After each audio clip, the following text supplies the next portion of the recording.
سورہ انشقاق مکی صورت ہے۔ قرآن پاک کی ترتیب کے اعتبار سے اس کا نمبر 84 ہے۔ قرآن پاک کے نازل ہونے کے اعتبار سے اس کا نمبر 83 ہے۔ اس میں 25 آیتیں اور 1 رکوع ہے، 107 کلمات ہیں اور 430 حروف ہیں۔ بسم اللہ الرحمن الرحیم، اللہ کے نام سے شروع جو نہایت مہربان رحم والا۔ اذا السماء انشقت، جب آسمان شق ہو، قیامت قائم ہونے کے وقت جب آسمان پھٹ جائے۔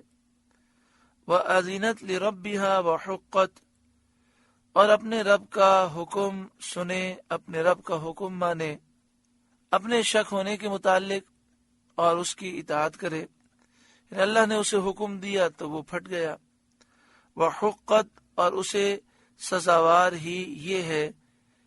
وَإِذَا الْأَرْضُ مُدَّتْ، اور جب زمین دراز کی جائے اور اس پر کوئی عمارت اور پہاڑ باقی نہ رہے۔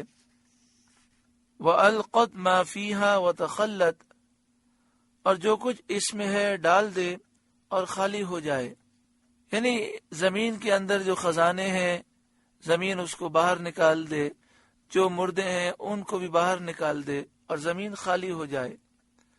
وَأَذِنَتْ لِرَبِّهَا، اور اپنے رب کا حکم سنے، اپنے رب کا حکم مانے، اپنے اندر کی چیزیں باہر پھینک دینے کے متعلق اللہ نے جو اسے حکم دیا وہ سنے اور اس کی اطاعت کرے۔ وحقت، اور اسے سزاوار ہی یہ ہے۔ اس وقت انسان اپنے عمل کے نتائج دیکھے گا۔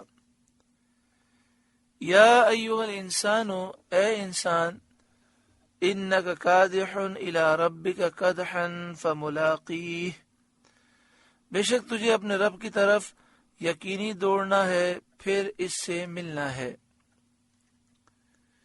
یعنی اس کے حضور حاضری کے لیے تجھے دوڑنا ہے، مراد اس سے موت ہے، پھر اس سے ملنا ہے اور اپنے عمل کی جزا پانا ہے۔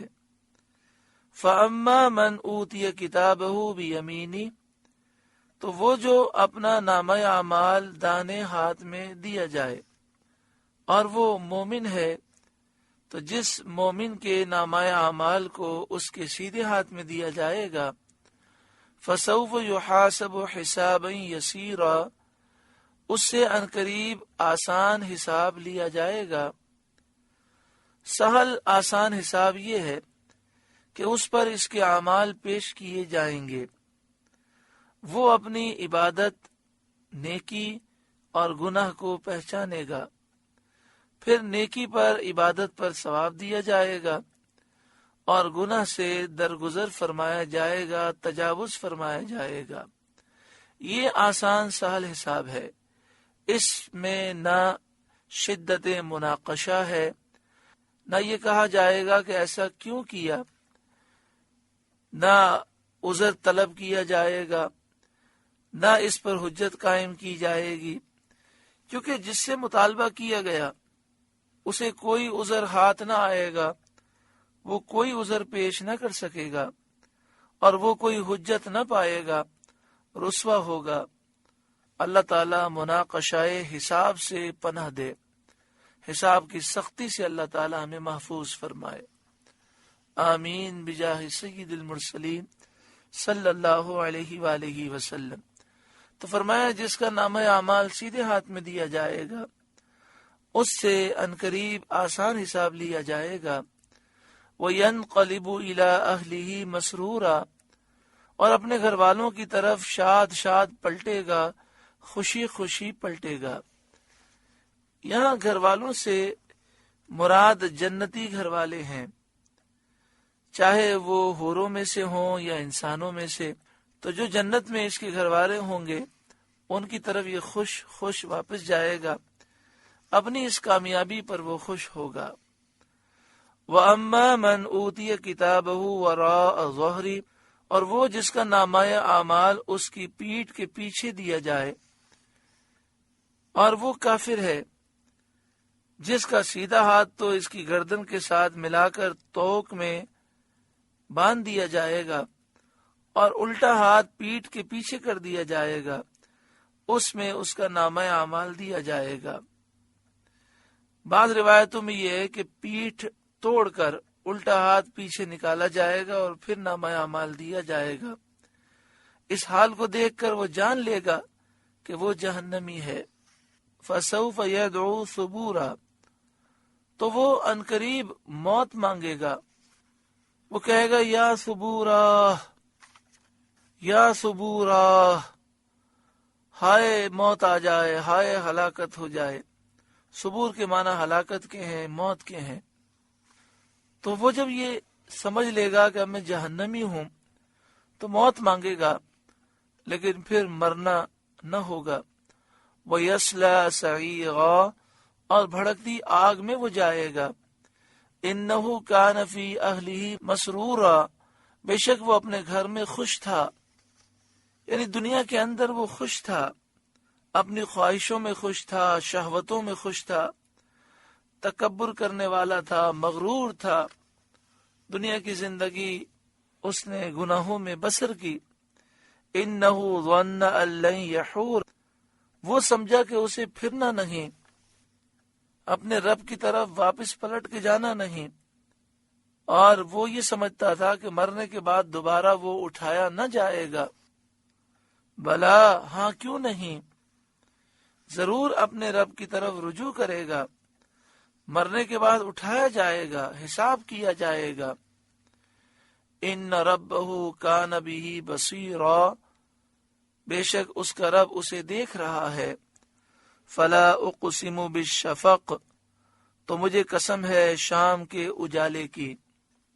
جب سورج ڈوب جاتا ہے تو سورج ڈوبنے کے بعد پہلے سرخی ہوتی ہے، پھر سرخی ڈوب جاتی ہے، پھر روشنی باقی رہتی ہے۔ تو یہاں لکھا جو سرخی کے بعد اجالا نمودار ہوتا ہے، اور یہ جب تک اجالا رہے امام اعظم ابو حنیفہ رضی اللہ تعالیٰ عنہ کے نزدیک مغرب کا وقت باقی رہتا ہے۔ جب یہ اجالا غائب ہو جاتا ہے تو امام اعظم کے نزدیک عشاء کا وقت شروع ہوتا ہے۔ یہی قول کثیر صحابہ کا ہے، اور بعض علماء شفق سے سرخی مراد لیتے ہیں، یعنی سورج ڈوبنے کے بعد آسمان کے کنارے پر جو سرخی باقی رہتی ہے اسے وہ شفق کہتے ہیں، اور جب وہ سرخی ختم ہو جاتی ہے تو وہ یہ خیال کرتے ہیں کہ مغرب کا وقت ختم ہو جاتا ہے۔ صحیح مسئلہ تو یہ ہے کہ مغرب کا وقت عشاء تک باقی رہتا ہے، اور عشاء کا وقت اس وقت شروع ہوتا ہے جب آسمان پر موجود اجالا بالکل ختم ہو جائے اور مکمل اندھیرا چھا جائے۔ لیکن مغرب کی نماز میں ہمیں جلدی کرنی چاہیے اور کوشش کرنی چاہیے کہ جتنا جلد ہو سکے پڑھیں، کہ تاخیر جو ہے یہ مکروہ ہے۔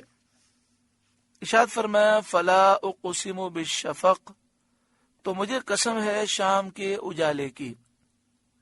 تو اعلیٰ حضرت امام اہل سنت نے شفق کا ترجمہ شام کا اجالا کیا ہے۔ تو ابھی آپ نے سنا شفق کی دو قسمیں ہیں، ایک شفق احمر ہے اور ایک شفق ابید ہے۔ شفق احمر اس سرخی کو کہتے ہیں جو سورج ڈوبنے کے بعد آسمان کے کناروں پر باقی رہتی ہے، اور جب وہ ختم ہو جاتی ہے تو جو اجالا باقی رہتا ہے اسے شفق ابید کہتے ہیں۔ تو مجھے قسم ہے شام کے اجالے کی، واللیل وما وسق، اور رات کی قسم اور جو چیزیں اس میں جمع ہوتی ہیں اس کی قسم۔ مثلا جانور جو دن میں منتشر ہوتے ہیں، رات میں وہ اپنے آشیانوں، گھونسلوں اور ٹھکانوں کی طرف چلے آتے ہیں۔ اسی طرح رات میں اندھیرا ہوتا ہے، تاریکی ہوتی ہے، ستارے ظاہر ہوتے ہیں، اور ان اعمال کے جو شب میں کیے جاتے ہیں، مثلا تہجد، تو رات میں تہجد پڑھی جاتی ہے، نیک اعمال کیے جاتے ہیں، ستارے روشن ہوتے ہیں، تاریکی چھائی ہوتی ہے، اور جانور جو دن بھر میں منتشر ہوتے ہیں اپنے گھونسلوں میں، اپنے آشیانوں میں، اپنے غاروں میں، اپنے ٹھکانوں میں وہ پہنچ جاتے ہیں، ان سب کا یہاں پر ذکر فرمایا گیا۔ واللیل، اور رات کی قسم، وما وسق، اور جو چیزیں رات میں جمع ہوتی ہیں، والقمر اذا اتسق، اور چاند کی قسم جب پورا ہو اور اس کی روشنی پوری ہو جائے، اس کا نور کامل ہو جائے، اور یہ ایام بید میں ہوتا ہے، 13ویں رات، 14ویں رات اور 15ویں رات، یہ 3 راتیں ایسی ہیں جس میں چاند کا نور کامل ہوتا ہے، روشنی کامل ہوتی ہے۔ 13، 14، 15 ہر اسلامی مہینے کے ان 3 دنوں کا روزہ رکھنا یہ بہت فضیلت کا باعث ہے، اور یہ روزے رکھنا سنت ہے۔ اسلامی مہینے کی 13 تاریخ، 14، 15 اس کو ایام بید کہتے ہیں۔ حدیث پاک میں جس نے 13، 14، 15 ان 3 تاریخوں کو روزہ رکھا تو اسے پورا مہینہ روزہ رکھنے کا ثواب دیا جائے گا۔ تو اس طرح اگر رمضان المبارک میں تو پورا مہینہ روزہ رکھنا ہے، اس کے علاوہ ہر مہینے میں 3 روزے یہ رکھ لیے جائیں تو انشاءاللہ پورا سال روزہ رکھنے کا ثواب پائے گا۔ والقمر اذا اتسق، اور چاند کی قسم جب پورا ہو، لترکبن طبقا عن طبق، ضرور تم منزل بمنزل چڑھو گے۔ یہ خطاب یا تو انسانوں کو ہے، اس تقدیر پر معنی یہ ہے کہ تمہیں حال کے بعد حال پیش آئے گا، ایک حالت سے دوسری حالت میں تم جاؤ گے۔ حضرت عبداللہ بن عباس رضی اللہ تعالی عنہما نے فرمایا کہ موت کے شدائد اور احوال، موت کی ہولناکی اور شدت، پھر مرنے کے بعد اٹھنا، پھر حساب کے موقف میں پیش ہونا کل بروز قیامت۔ یہ بھی کہا گیا کہ انسان کے حالات میں تدریج ہے، ایک وقت انسان دودھ پیتا بچہ ہوتا ہے، پھر دودھ چھوٹتا ہے، پھر لڑکپن کا زمانہ آتا ہے، پھر جوان ہوتا ہے، پھر جوانی ڈھلتی ہے، پھر بوڑھا ہوتا ہے۔ اور ایک قول یہ ہے کہ یہ خطاب نبی کریم صلی اللہ علیہ وسلم کو ہے کہ آپ شب معراج ایک آسمان پر تشریف لے گئے، پھر دوسرے پر، اسی طرح درجہ بدرجہ، مرتبہ بمرتبہ منازل قرب میں واصل ہوئے، قرب کی منزلیں پائیں۔ بخاری شریف میں حضرت عبداللہ بن عباس رضی اللہ تعالی عنہما سے مروی ہے کہ اس آیت میں نبی کریم صلی اللہ علیہ وآلہ وسلم کا حال بیان فرمایا گیا ہے۔ معنی یہ ہے کہ آپ کو مشرکین پر فتح، ظفر، کامیابی حاصل ہوگی اور انجام بہت بہتر ہوگا۔ آپ کفار کی سرکشی اور ان کے انکار کرنے سے غمگین نہ ہوں۔ لَتَرْكَبُنَّ طَبَقًا عَنْ طَبَقٍ، ضرور تم منزل بمنزل چڑھو گے۔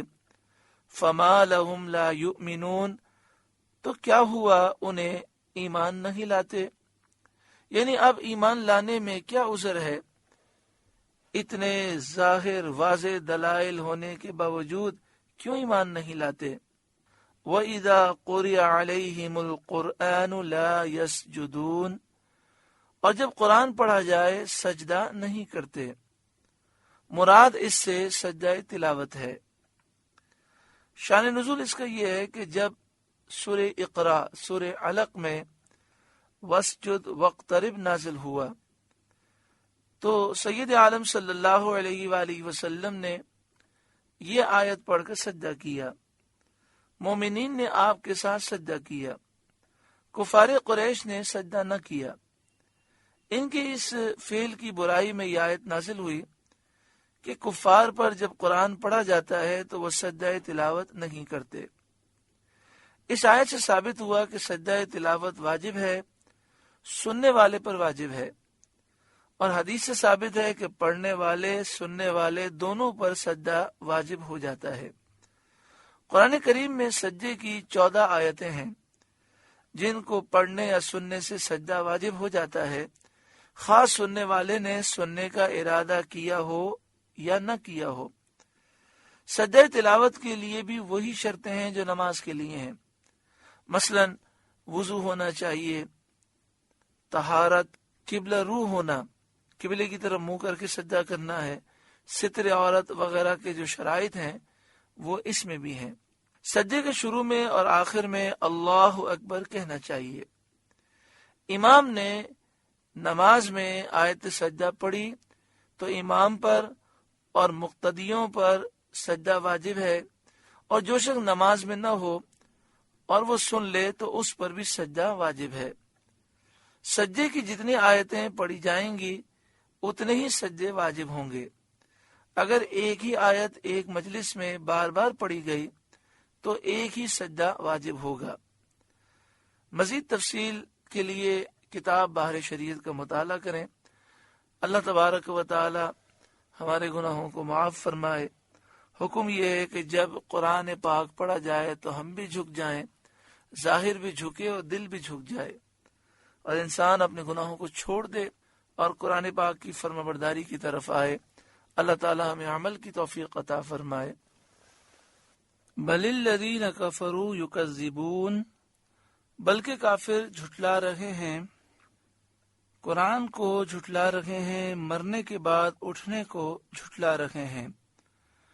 واللہ اعلم بما یوعون، اور اللہ خوب جانتا ہے جو اپنے جی میں رکھتے ہیں، یعنی کافروں کے دل میں جو کفر ہے، نبی اکرم صلی اللہ علیہ وآلہ وسلم کی تکذیب، ان کا بغض، عداوت ہے، وہ اللہ جانتا ہے۔